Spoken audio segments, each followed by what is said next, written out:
فأعوذ بالله من الشيطان الرجيم بسم الله الرحمن الرحيم فمن كان منكم مريضا أو على سفر فعدة من أيام أخر صدق الله العظيم. Hurmatly talabalar, hurmatly cemaat. Bugungi sabagimiz inşallah orozonun qazo orozo, kafarat orozo, orozonun fidyasi degan emne shular bilan bo'ladi inşallah. Bu keyingi sabaqlarda biz orozonun farzlari, orozonun qaysi amallar buzat, qaysilar buzbaydi, qanday qarmash kerak, qanday sa'rlik qilish kerak, shularni aytganmiz, bayanlaganmiz. Bugungi sabaqimiz orozonun qazasi, orozonun kafarasi, orozonun fidyasi jönünde. Orozo Allah subhanahu wa ta'ala farz kılgan 5 farzın biri. Bunu tutup tutulmasan başka yolu yok. Farz Allah Teala millet kılgan, anı tutuşun gerek, tutalmasan kazasını veresin, kazasını beri almasan fidye veresin. O şonda kutulasın. Ansız jönünden öyle men kutulup eden de oylu boş gerek. Allah subhanahu wa ta'ala farzlarda öte beken kılgan, al farz degende millettü türde oşol bende atkarış gerek. Oşolorun biri ösü orozo, oşolun üçün orozonun adası da farz, karmaşılık, karmay almakastan kaza kılışlık aldağı farz. Eğer de kazasını bir almasan, anda fidye verişleri vacip kılır. Fidye verişleri sana vacip kılır. Oşolda gana kutulasın, Allah'dan ümit kılağız, Allah subhanahu wa ta'ala emi keçiret degen ümit mene. Çünkü başka yolu yok. Biz bu çeyingi ada orozonun türleri, alanların hükümlerini bayanlarımız. Bugünkü sabahımız kaza-ı siyam, orozonun kazası. Negisi orozonun sebepsiz kaza kılan çoğun günü. Hadiste Peygamber sallallahu aleyhi ve sellem aytat, kim üzürsüz, hiçbir üzürü yok ile orozonu kaza kılan olsa, ömür boyu orozo kaza kılmasa dağın, oşol orozonun fazileti jetpeydi degen. Bir günlük faziletine bereketli Allah nasip etmeysin sen. Allah nasip etmeysin. Onun için her bir gün biz için kımbat bağlı. Öte kımbat. Ana biz buzbastan ihtiyat kılıp, yetkisi varıp, Allah nasip yaparıp, Allah kabul kılın deşimiz gerek. Fokus buzup alsan bir üzülmeden, andamayla. Üzürsüz olsa, keyin bir gününe bir kalma veresin, gününe gün. Bırak kazadan kutulasın. Bırak orozoga verilçi nimet. Allah orozoga verilçi ruhaniyat, manaviyat. Bu nesle sen ömür boyu tapmayasın. Onun için orozonu mümkün oluşunca kaza kılmağına jetip kalmağına hareket kılış gerek. Orozo çoğun ibadat. Anan ballar ibadatların içindeki orozo bu öte jengil orozo. İbadat bu orozo jengil. Orozoda hiç de kılbaysın. Bu tarkul akıl, tarkul şurup, tarkul cima. Jegenden, içkenden, şahvattan özün diyasın. Uşul orozo. Bunda hiç de kılbaysın. Namaz kılam desek namazga okup turasın, kıyam kılasın, rükû kılasın, sajda kılasın, okuysun, salam veresin. Büt bardığında amal gerek болады. Orozon Allah subhanahu wa ta'ala şunday kılgan bu jengil, bunda hiçbir amal yok. Bolgonu özüңdü diyasın. Özüңdü günümlük adap kılgan görünüşlerden özüңdü diyasın. Uşul orozo. Oşonun için orozo bu başka ibadatlara karaganda öte jengil ibadat. Bir nerse adam balası çını dili menen, ihlas menen kılış gerek. İhlas bolsa orozo bolot, ihlas bolsa orozo bolot. Keçke çeyir aşka jürdün, niyet kılgan joksun, tamak içken joksun, jegen joksun, orozo emesin. Orozo kaçan bolot, oşol tark menen koşo niyet boluş gerek. Men ertem menen keçke çeyir niyet kıldım dep. Şunun mı? Oşul orozo. Bugünkü sabagыбыз orozo, kazası, kaza kılgan bolboy, kaza çoğun günü, bирок üzür menen kaza bolup kalgan bolsa, аны ulamalar aytat, аны kechiktirбестен, keyingi Ramazanга жеткизбестен tezirek аны kazasını atarsın. Keyingi Ramazanга çeyin kaza okubasang, tutup berбесең günökörsün. Albatta günü belgilengen emes, bирок keyingi Ramazanга жеткизбестен turup, mынау birinci жылдагы Ramazandагы kazalarda atkarışlık har bir musulman milleti bolot. Түшүнүңөрбү? Анан казай Ramazanга Allah subhanahu wa ta'ala күн белгиленген эмес. Orozo aydan başka, orozo ayı andan 5 gün. 2 ayet günü, ayyam-ı taşrik şu 5 gün. Andan başka büt bardık yıl boyu orozo kalmasan bolot.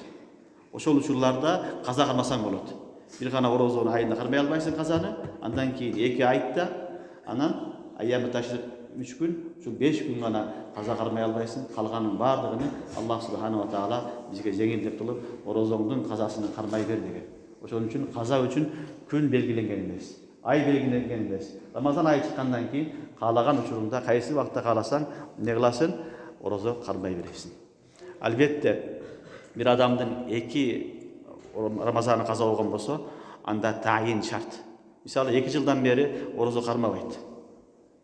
Кармаган жок, быйыл кармаган жок, өткөн жылы кармаган жок, 2 жыл казасы бар. Анда эми казаны окуйм десе, же казаны тутуп берем десе, шариатта айтат, ал адам не кылсын? Ниет кылсын, тайын кылсын дейт. Мына өткөн жылгы казам, мына быйылгы казам деп ниет кылыш керек. Эгерде 2 же андан көп казасы болсо Рамазанда, анда ал адамда тайын кылыш шарт. Кайсы жылдын орозосун кармап атасың? Ошону тайын кылышың керек. Мурдагы жылдыгы, келерки жылдыгы же өткөн жылдыгы деп айтыш шарт. Антпесең болбойт. Башка учурларда тайын кылыш шарт эмес, себеби Рамазан айынан башка айларда бардыгыда орозо кармаса, каза кармасаңар боло берет. Түшүнүңөрбү? Жана казанын дагы бир өкүмү, казада түнү ниет кылыш шарт.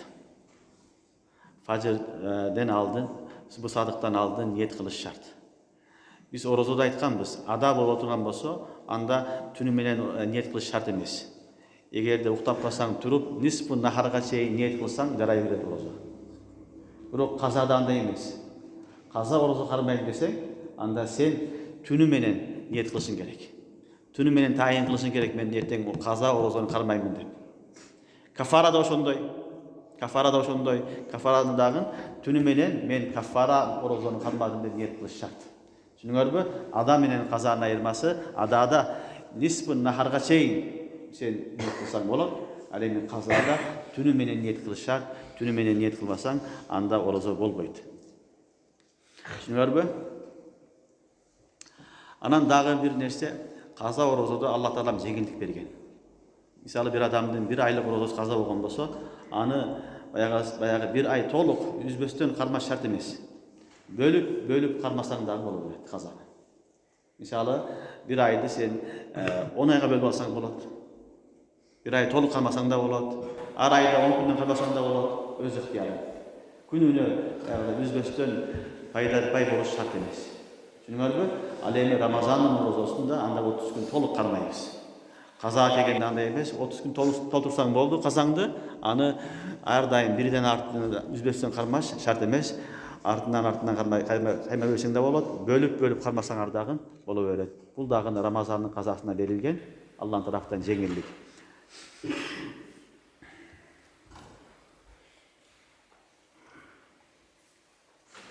Эми бир адам орозо кармаган жок, кийинки орозо келип калды. Кийинки орозо келип калган болсо, эми ошол орозону кармайбы же казаны кармайбы деген маселе бар. Түшүнүңөрбү? Орозону кармаган жок, кийинки орозо келип калган болсо, сен биринчи фарз ада орозону кармайсың. Фарзыңды карма бересиң, фарз бүткөндөн кийин анан өткөн жылкы казаны кармайсың. Түшүнүңөрбү? Мен быйылкы казаны кармап алайын, андан кийин мунун казасын кармайм деген туура эмес. Көрүнүш андай болушу мүмкүн эмес. Сен быйыл не кыласың? Өткөн жылгы эмес, быйылкы жаңы фарз болгон орозону кармайсың, өткөн жылдыкыны орозо чыккандан кийин карма бересиң. Түшүнүңөрбү? Бул маселелер бардыгы бул неге тиешелүү? Казага тиешелүү балдар. Түшүнүп атасыңарбы?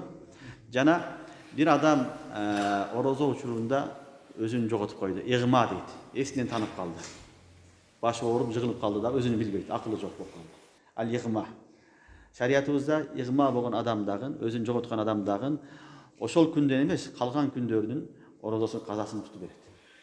Мисалы, бир адам бүгүн игма болуп, өзүн жоготуп жыгылды. Жыгылган болсо, шарият айтат, ошол күндүк орозо, аны бүгүнкү күндүк орозону казасы шарт эмес. Себеби ал орозо тутту да, ниети бар эле. Ошон үчүн ал жарай берет. Бир эле жери оозунда дары пары, суу куйбаган болсо, эгерде аны ооруп калды деп суу дары калып калган болсо, анда орозо жарабайт. Жыгылып калды, өзүн билбей калды, анда бир күндүк орозосун кармабайт. Калган 3 күн 4 күн жыгылган болсо, турбаган болсо, ошол 3 күн 4 күндүн казасын карма берет. Бул да каза. Жунун, жинди деген маселе бар. Адам акылы жок такыр эле, жинди болуп калды. Жиндиде балдар каза важып болбойт. Ал марфуул калам. Түшүнүңөрбү? Орозону толук өзүн жоготкон болсо, жинди болгон болсо, 1 ай толук болсо, шарият айтат марфуул калам, ага мукаллаф эмес, ал адамдан орозо сакыт дейт. Түшүнүңөрбү? Демек, мына ушулар орозонун балдары, казанын шарттары. Ушу тартип менен каза кармалат. Биринчиси эмне экен? Мүмкүн болушунча каза кылбаш керек. Каза болсо тезде кармаганга аракет кылыш керек. Экинчиси казага ниетти күндө кылыш шарт. Күндүзү ниет кылсаң жарабайт. Түшүнүңөрбү? Үчүнчүсү эмне экен? Анын пайдарпай болуш шарт эмес. Үзүп кармасаң дагы боло берет. Түшүнүп атасыңарбы? Анан экинчи башка Рамазан келип калган болсо, анда экинчи Рамазанды орозосун кармап туруп, андан кийин каза кылыш керек. Бул каза. Ада кыла албаган болсо, казаны кантип тутат? Каза тутуштун орозонун жол жобосу. Буга түшүнүңөрбү? Андан кийин дагы бир маселе бар. Бул маселеде дагы силерге керектүү. Кайсыл учурларда оозду ачып алса болот деген маселе бар. Үзүрлөр ушул учурларда оозду ачып алса болот. Маяжузу бихил ифтар саум. Кайсы учурларда оозду ачып алса болот дейт.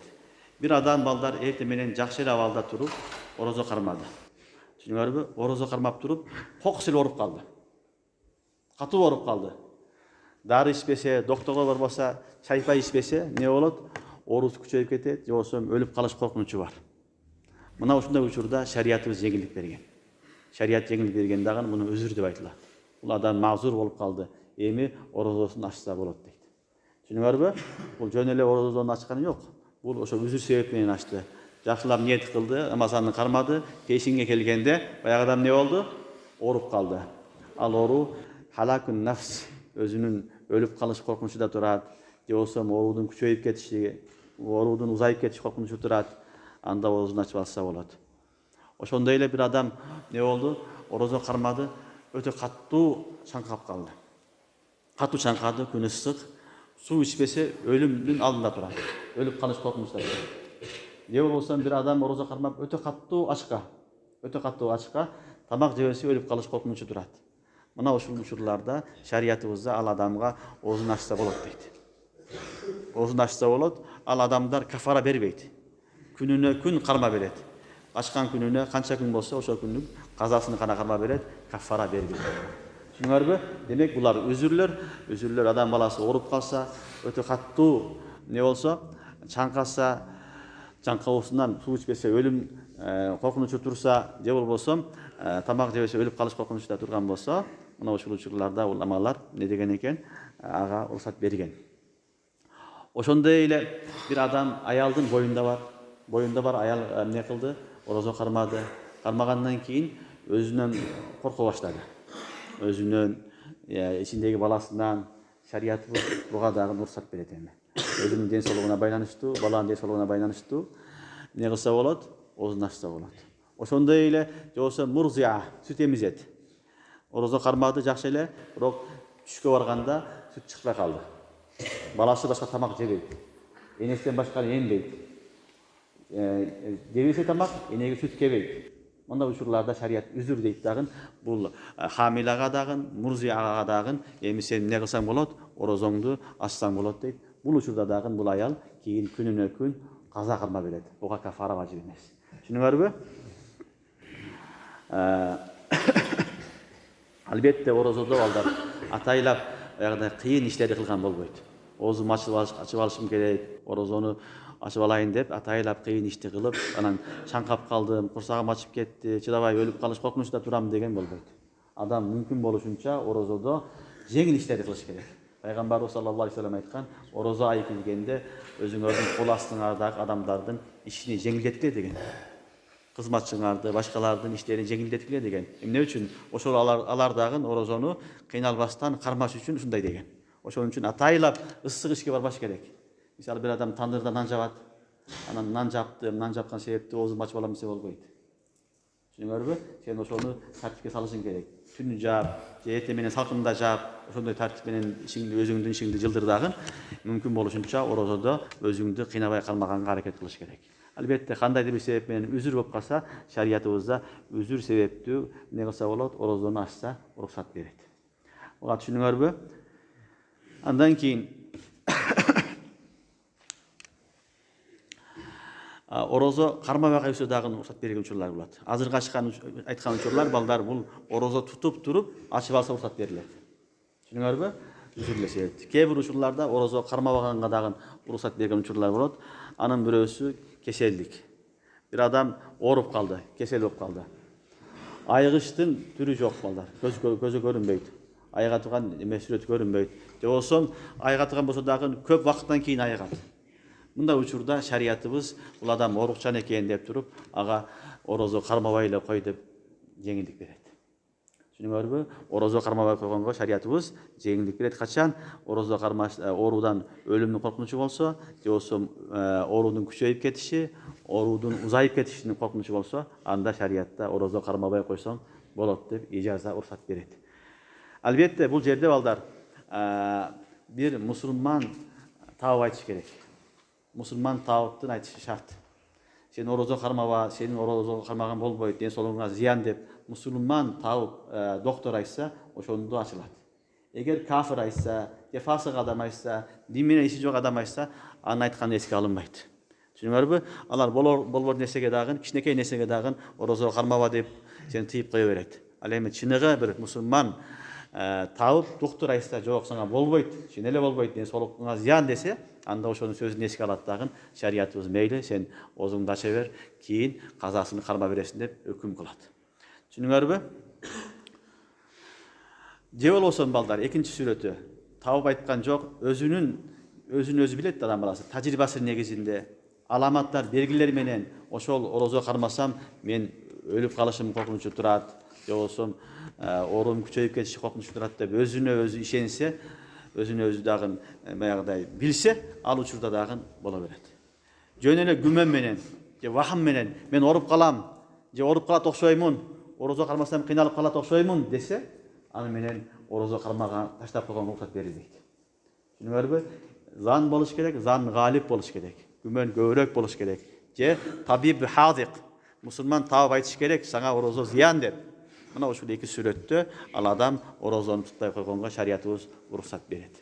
Түшүнүңөрбү?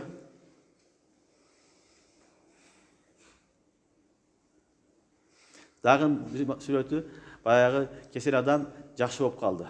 Орозо кармабады эле, жакшы болуп калды. Бирок орозо кармаса кайра баягы оорусу күчөйүп кетиши мүмкүн. Же кайра кайтып келиши мүмкүн. Ушундай учурлар болот. Ал учурларда дагы шариятыбыз ифтар кылганга, ооз ачканга уруксат берет. Бул сүрөттү дагы түшүнүп алгыла жакшылап. Экинчиси балдар мусафир. Мусафирга дагы шариятыбызда орозону кармабай койгонго уруксат берет. Сафар бул машаккат, ошон үчүн сафарга чыкканда орозо кармабаса, кармабаса деген маселе турат. Шарият негизинен уруксат берет. Бирок эгерде сафарда кыйынчылык жок болсо, машаккат азыраак болсо, анда орозо кармаганы жакшыраак. Ва антасуму хайрул лакум. Түшүнүңөрбү? Сафарга чыктың, бүгүнкү күндөгү сафарлар балдар өтө жеңил. Илгери балдар жөө баскан. Эшек менен, ат менен, төө менен сафар кылган. Бүгүн Кудайга шүгүр, машина менен, поезд менен, автобус менен, самолет менен бүт бардыгы жеңил, бүт шарттарда сафар кылынат. Ошон үчүн бүгүнкү күндө орозо кармаган жакшыраак. Орозо кармаган жакшы. Кармаш керек. Бир күн таштап коюп, өмүр бою каза кылып аны таппайсың берекесин. Ошон үчүн бүгүнкү күндөгү сафарлар жеңил болгондуктан орозо кармаган жакшыраак балдар. Түшүнүңөрбү? Бирок шариятта мусафир экенсиң, сафарга чыккан болсоң, анда шарият уруксат берет. Орозо кармабай деп кой, кийин күнүнө күн карма берет. Ага да каза, кафара жок. Түшүнүңөрбү? Эми ошол кесел адам кеселигиде өтүп кетсе балдар, мусафир сафарда өтүп кетсе, ага эми кафара же каза болбойт эми. Ага шарият уруксат берди да, эми кайра ага кафара же болсо каза бересиң деп. Бирок дагы бир маселе бар, билип алгыла. Мусафир сафардан келди, келгенден кийин 10 күн жакшы болуп турду. Кийин өлүп калды. Анда 10 күндүн казасын кармайт. Себеби ал 10 күн мүмкүнчүлүгү бар эде каза кармаганга. Кармаган жок, ошон үчүн шарият айтат, сен казаңды карма бер дейт. Же болсо кесел адам жакшы болуп калды. Мисалы 1 ай жакшы болду дейlik, анан өлүп калды. Ага айтабыз 1 айлык орозону карма бересиң дейбиз. Казасын берет, кафарасын берет дейбиз, фидиясына. Себеби сенде мүмкүнчүлүк бар эле, кармашың керегиде, кармаган жоксуң. Түшүнүңөрбү? Бул алдыңкы маселе. Ал сафардан келди, ошол оорудан айыкпай өлүп калды, ошондо ага каза жок. Ал эми келгенден кийин шарт болсо, канча күн турса, кесел адам канча күн жашаса, ошол күндүн казасын кармашлык, мунун дагы кеселдик дагы, мусафирдин дагы мойнундагы милдети. Ага түшүндүңөрбү?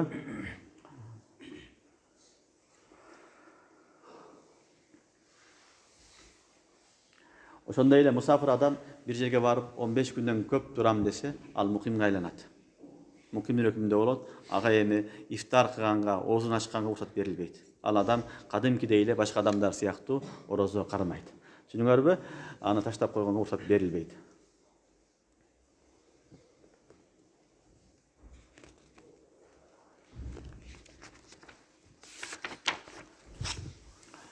Андан кийинки маселе балдар, биз кафарату саумга келдик. Кафарату саум. Орозону айттык. Орозонун ада болот, ада болсо каза болот, каза болсо атайлап ачып койсоң кафара болот, болбосо фидия болот.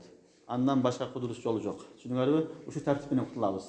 Биз эми буга чейин казаны айттык. Эми маселе кафарату саум. Кафара деген ошол штраф болот.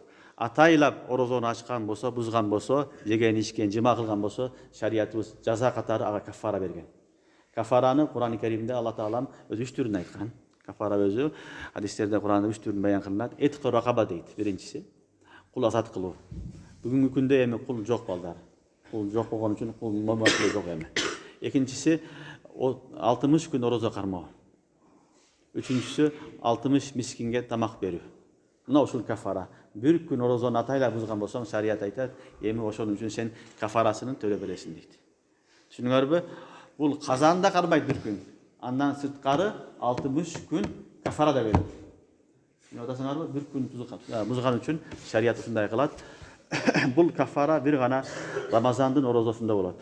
Рамазандын орозосун гана бузган болсо, ошого гана кафара болот. Башка орозолорго эч кайсы орозодо кафара жок.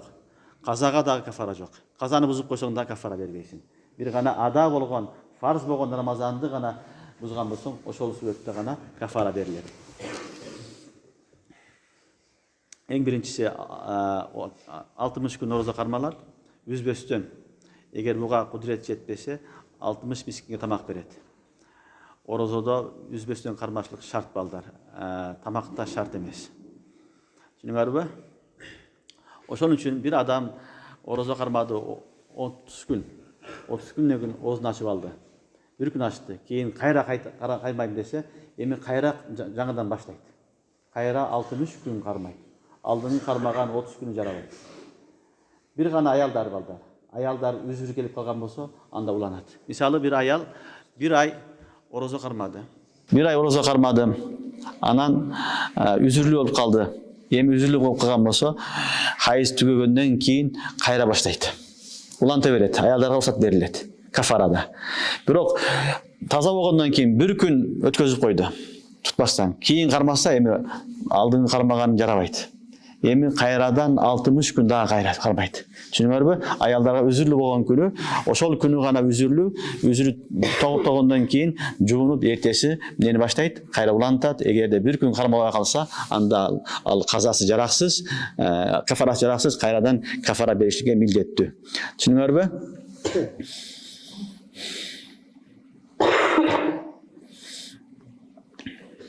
Ошондой эле бир адам кафара кармап сафарга чыгып кетти. Сафар үзүрү деп ачып алды. Ал адамдын да өкүмү ошондой. Ал дагы кайрадан 60 күн кармайт, баягы туткан орозосу жараксыз, жарабайт. Түшүнүңөрбү? Эми ким 60 күн орозо кармай албаса, шариятыбыз анда 60 мискинге эрте менен кеч тамак берсин дейт. Ар бирине курсагын тойгозсун дейт.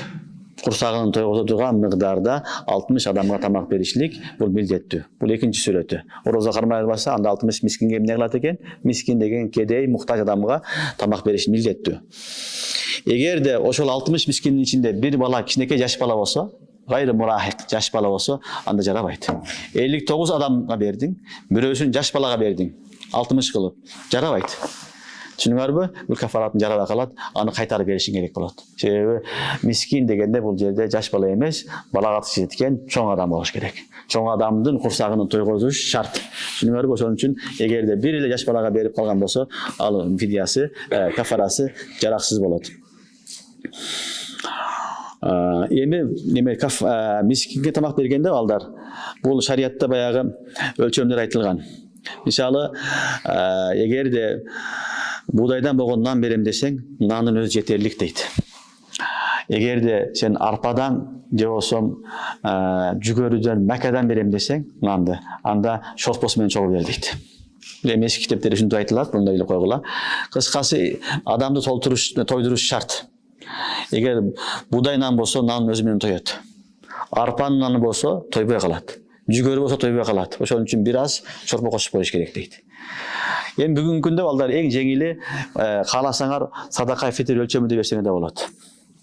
Садака фитр өлчөмү бүгүнкү күндө эң азы канча болуп атат? 50 сом мисалы. Будайды менен алганда 50 сом болуп атат, эң көбү 1000 сом болуп атат мисалы.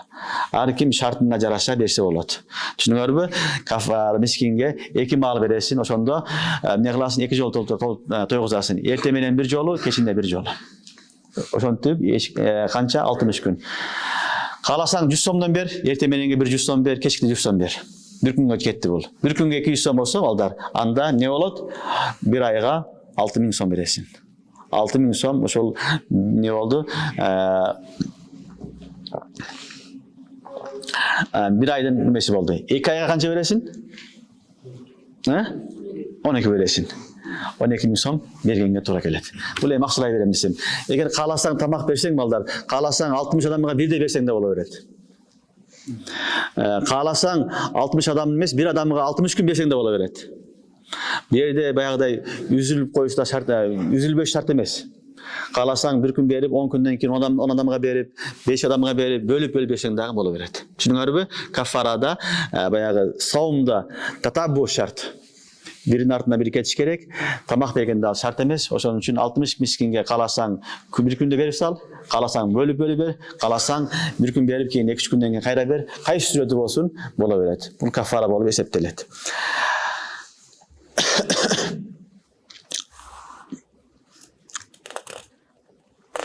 Кафарада балдар өзү эмес, башкаларга берип кой деп акил кылса дагы боло берет. Bir adam özü bir albasa, men kafaram бар эди, 60 miskinge тамак берип койгула деп, бирөө акчалай берсе, бул да жарай берет. Өзү бериш шарт эмес. Түшүнүңөрбү? Албетте дагы бир маселе бар экен. Bir эле мискинге bir күндө 60 мискиндин тамагын берип койсо, не болот десе, bir күндүк эле неме болот, кафара болот ал. 60 мискиндин тамагын bir эле берип койсоң, анда bir күнгө эле өтөт. Түшүнүңөрбү? Мен 60 мискинге берип кутулдум дебеш керек. Bir адамга bir эле мискинге bir күндүк гана бере аласың. Кааласаң бөлүп бер, кааласаң бардыгын бер, бирок ал bir күндүк болуп эсептелет. Кайра 59 күндү беришиң шарт. Түшүнүңөрбү? Ошондой эле bir мискинге нисби саадан аз берген болсо дагы не жетпейт, бул кафарага жатпайт. Нисби са эң азы. Мисалы 50 сомдон аз берген болсо, мисалы, ал адам кафара берди деп эсептелбейт. Түшүнүңөрбү? Жок дегенде эң азы 50 сом бериш шарт. Андан кийинки маселе балдар, бул кафарадан кийин фидия. Фидия маселеси бар. Фидия бул шариатта шейх фани, анан кесел адамга айтылган өкүм. Шейх фани дегени ушундай бир адам, аксакал киши, карыган эне, анын күндөн күнгө өмүрү картайып, күч кубаты жок. Орозо кармаганга анын кудурет жетпейт. Дарманы жетпейт. Алы жок. Мына ушул учурда эмне кылат десе, шариятыбыз ал адамга фидия берет дейт. Ал адамга фидия беришин деп айтат. Бул эң акыркы өкүм ушул балдар, фидия. Түшүнүңөрбү? Ада, каза, кафара, анан эмне экен? Фидия. Тартип ушу менен кетет. Эң акыркысы фидия. Фидияны берип анан кутуласың. Ансыз кутулбайсың. Себеби бул фарз. Орозо фарз. Түшүнүп атасыңарбы? Ошол шейх фани күндөн күнгө алсырап аткан болсо, кармай албаса, же болбосо бир адам орукчан, айыкпай турган кесел. Аны докторлор айткан, ар дайым дары ичип тур деген. Дары ичпесе болбойт. Түшүнүңөрбү? Мына ушундай оору болсо, Алла баары сактасын, анда шариятыбызда фидия берсин дейт. Ал адам орозо кармабаган үчүн эми фидия берет, мискинге фидия берет. Баягы эле мискин, баягы эле кедей адамга нисби самин бур, самин тамыр, шаир башкалардан берет, баягы өлчөмдү кайра берет эми. Түшүнүңөрбү? 30 күндөн эмне кылат? Фидия бериш шарт болот эми. Эми аны өзү осуят кылат, балдарга айтат, балдары атасынын, апасынын, ооруп аткан адамдын тарафынан фидиясын бериш керек болот. Бул дагы милдет. Бериш керек. Түшүнүп атасыңарбы?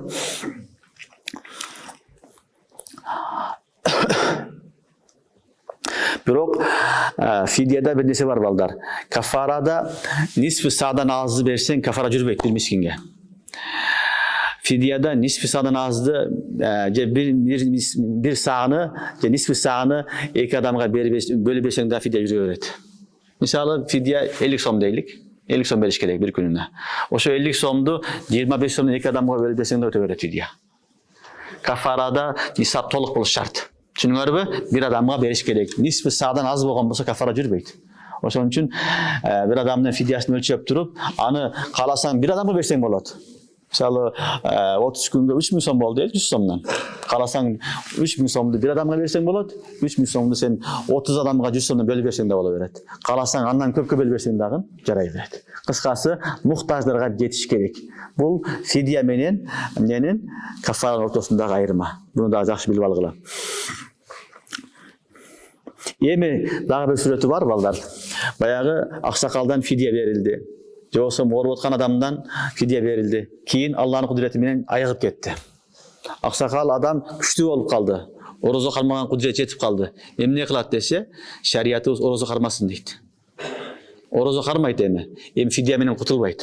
Fidyasını soğun alıveret. Fidyanın soğun alıveret. Biroq bul orozoga jarakty bolup kalgan üçün, mukallaf bolup kalgan üçün şeriat aytat, emi sen orozoňdy karma deydi. Düşünüňärmi? Orugan adam jakşı bolup ketdi. Je bolbosam ne boldu? Aksakal adamga kuş kirip ketdik, güçlü bolup ketdi. Al süretde şeriatybız emi sen orozoň karmaysın, fidyanın soğun alasın deydi.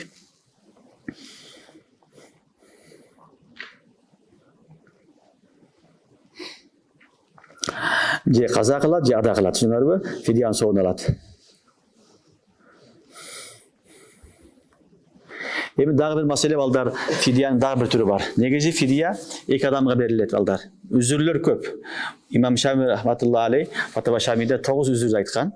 Biroq oşo 9 üzürün içinden ekele üzürde baldar fidya berilet. Ökönün birösü oşul maraz, keseldik, ikincisi şeyh-i fani, ziyaf. Bir adam baldar orozo karmabay orozunu kaza kıldı. Ömür ötüp ketip tutkan bolsa, anda al adamdagın emi baldarına osiyat kılışlık, keres kılışlık fidyany bul vacip. Düşünüňärmi? Yajib aleyh ayyusiya. Misaly bir adam ömür boyu orozo karmagan jok. Bolsa ahyrky yıldary orozo karmay albay kaldı. Karmasa bolot da karmaga koydu. Üzür sebepli adamı sebepler menen jalkawlyk kılıp, emi al adamga fidyany berişlik vacip bolat. Fidyanı ne kılat? Keres kılat baldar, osiyat kılat. Men bıyılgı orozomdu karmay albay kaldım. Emi baldarım men orozomdu ne kılgıla? Fidyasyny bergile dep baldarga osiyat kılat. Osiyat kılgandan keyin şeriatыбызda osiyatın hükümü var. Sülüske çeyin nafız bolat. Sülüs degeni oşol mayittin kalgan malının 3'ten 1'i. Düşünüňärmi? 3'ten 1'ige çeyin fidyasy nafız bolat. Andan aşyp geçse bayağı fidyasy. Anda baldары razı bolup berse bola beret. Razı bolbosa bolboýt. Demek orozom ne oldu?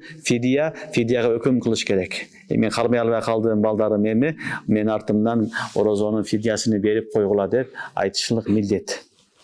Baldarıga oşol osiyatty atkaruu da mildet. Oşonda atası, enesi karıgan adam, tutalbagan adam orozonun milletinden kutkarılat baldar. Düşünüňärmi? Hudda oşonda eyle namazında fidyası var. Bunu da bilip algyla. Orozo syakty ele bir adam namaz okubay koydu. Kaza bolup ketdi. Anda aldagın ahırkı ömrünün ayagında kazalarga fidyasyny berişin dep, bergile dep osiyat kılat. Anın hükümü dagın sülüske çeyin, 3'ten 1'ige çeyin nafız bolat. Düşünüňärmi? Aytkanat karşılık mildetli bolat. Misaly bir adam 1 yıl orozo karmaba namaz okubay koydu, Allah saktasın. Anda 1 yıldyk namazdın fidyasyny beret. Bir namazın fidyası baldar 1 kündük orozo fitir siyaktı. Oşonda 5 vakit namaz, anan koşo ne bolat? Vitir vacip da var. Oşonda 1 gününe 6 namaz bolat.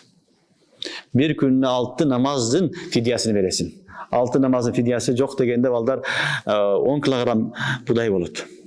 Öldü degende 10 kilogram buday bolat baldar. Oşonça akça berişin gerek bolat. Egerde 50 so'mdan aşağı 300 so'm pul bolat misaly. Gününe berişin gerek. Bu şul mildet bul. Namazında fidyası var, orozonda fidyası var. Ulamalar namazı fidyasyny oşul orozonun fidyasyna kıyas kılıp oşunu çıkarışkan. Oşun üçün namaz taşlap koyu çoğun günü. таштап коюп эле кутулуп кетем дебеш керек. Намазын казасын аткарасың. Казасын окуй албай калсаң, анда осуят кыласың. Мен ушунча жылдык, ушунча айлык, ушунча күндүк намазым каза болгон эле, ушунун фидиясын берип койгула дейт. Уламалар айтат, фидияны бергенден кийин дагы биз иншалла Алладан үмүт кылабыз, Алла кабыл кылсын деп дейт. Ошо менен кутулат дебейт. Түшүнүңөрбү? Кутулабы, кутулбайбы ал Кудайдын иши, Аллахтын иши. Биз иншалла үмүт кылабыз. Колубуздан келген аракетти кылдык, казаны бердик, калганы калып кетти, калганы фидия менен берип атам. Аллахым менин орозомдун казасыны, намазымдын казасыны кабыл кыл деп үмүт гана кылабыз. Түшүнүңөрбү? Ушунчалык гана бул фидиянын орду бар балдар. Ал эми бүгүнкү күндө баягы хыйла кылгандар бар. Хыйла исқат деп көбүнчө өлүп калганда адам артынан кылышат. Бунун балдар көпчүлүгү шариаттын эрежелерине туура келбегенден нажайыз. Түшүнүңөрбү? Бул хыйлаты исқат көбүнчө бүгүнкү болуп аткан сүрөттөр нажайыз. Аны менен аладан кутулбайт. Аны көбүнчө давра деп коет. Ош тараптарда, биз тараптарда давра дейт. Өлгөн адам даврасын түшүрөбүз дейт. Ал даврасын түшүрөбүз деген нерселердин көпчүлүгү шариаттын мыйзамдары бузулган үчүн ал давра эсептелбейт. Ал хыйла эсептелбейт. Анын орду ушул. Ал Рамазандын дагы, намаздын дагы казасын окуйт, аткарат, аткара албаса фидиясын берет.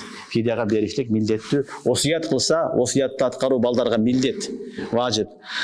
Ашып кетсе балдар өзүнүн тараптан бергени жакшыраак. Түшүнүңөрбү? Ансыз кутулбайт. Жөн эле намаз окубаган адамды хыйла кылып эле 2-3 имам же молда отуруп алып, анын намазыны же орозосун куткарып кое албайт. Андай нерсе жок балдар. Ошон үчүн же окууда кыласың, же каза кыласың, же фидияңды берип, анан кутуласың. Башка жолу жок. Түшүнүңөрбү? Демек намаздын фидиясы да орозо сыяктуу экен. 5 убак намаз витир менен кошо 6 намазга, бир күнүнө 6 намазга фидия беришлик милдеттүү болот.